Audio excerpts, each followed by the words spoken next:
The next kind of transformation that we will study is that of reflection. Okay, this one is quite easy. So let's start with the reflection in the x-axis first. Okay, so if I look at the graph of y equals to ln x, and if I were to consider the reflection in the x-axis, then you can think of like every single point over here, right?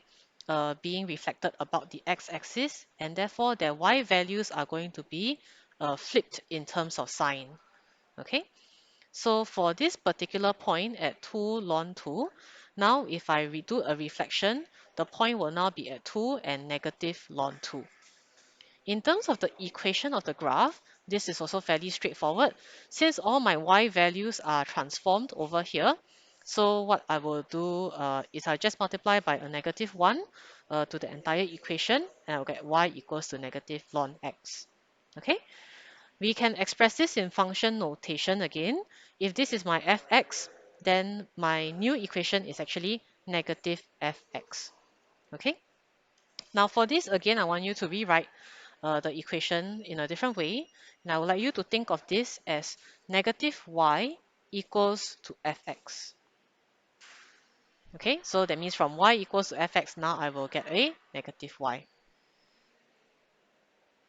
So this is what we have over here.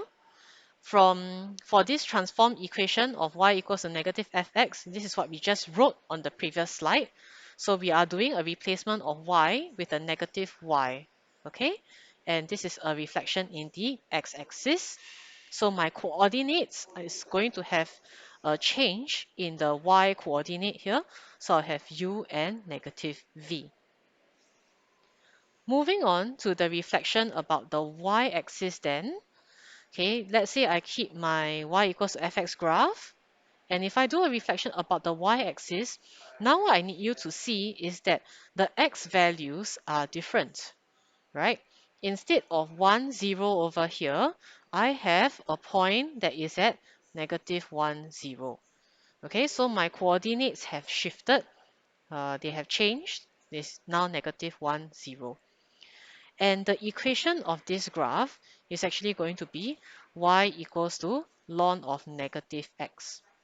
Okay, so you just think of this as like quite symmetrical, right? For any value, let's say c over here, now it becomes a negative c. Okay, so this is why my equation looks like this. And the equation can also be rewritten as f of negative x. Please take note there is a typo over here. Please change this reflection to be reflection in the y-axis.